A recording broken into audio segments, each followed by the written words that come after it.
Good day, everyone. My name is Zairel Colleen Mbidal, an MS Biology student. So I've chosen a topic to present the abiotic factors plant adaptation to terrestrial and aquatic environment. So let's dive into it. Abiotic factors are basically non-living parts of an environment that influences or shapes the plants. So example lang nga lang is sunlight, the amount of it, intensity or duration. Next one is water, its availability, salinity. Then soil, so substrate type, nutrients, pH. So the air, oxygen and carbon dioxide, climates, and other mechanical forces such as the currents or winds. So on terrestrial plants, they must conserve or save water as they tend to experience water scarcity more often.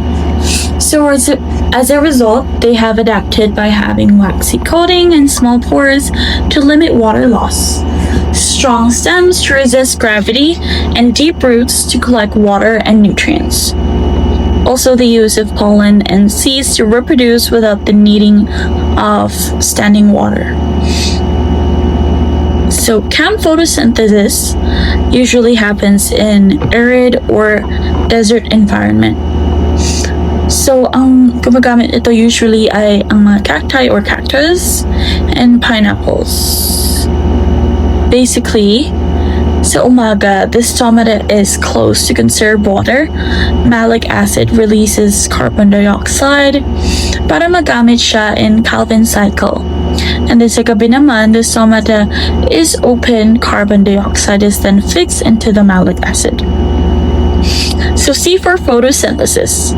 It happens in hot and sunny environment. Example na lang natin, ang gumagamit ito is mga sugar canes or corn maze. This photosynthesis is crucial and effective in high light or high temperatures area. So it produces photorespiration, a wasteful process for them. So bundle seed cells concentrate the carbon dioxide, increasing water use efficiency under a high light or high heat environment. So for support is lignified xylem provides mechanical support enabling tall growth and deep rooting. Example na lang natin ang ating mesquite tree. So its tap roots reaching up to 15 meters deep to reach groundwater in desert regions. Moving on to reproductive adaptations, pine trees have pollen grains with air bladders adapted for wind dispersal. So no need for freestanding water for reproduction. Or acacia trees. So its seeds can survive all throughout the drought season because of the seed's dormancy and hard coat. Moving on to the aquatic plant adaptation. So let's see. So it has air spaces for buoyancy. So ang mga aquatic plants, sa kanilang tissue, merong mga air pockets to help them to stay afloat and also to let the oxygen move from leaves to roots. They also have flexible stems that bends easily with the water, currents, and avoid breakage. Example ay ang water hyacinth. Meron siyang spongy tissues in its stems and leaves that keeps it floating. In addition, lotus have large air spaces in the leaf stalks, keeping its leaves at the surface. They also have leaves made for the water, so it is thin, divided leaves, makes it easier for gases and nutrients to pass through. Floating leaves broad or flat to collect sunlight at water surface. It has little to no waxy coating. Example na nga lang natin na yung water lily or elodea.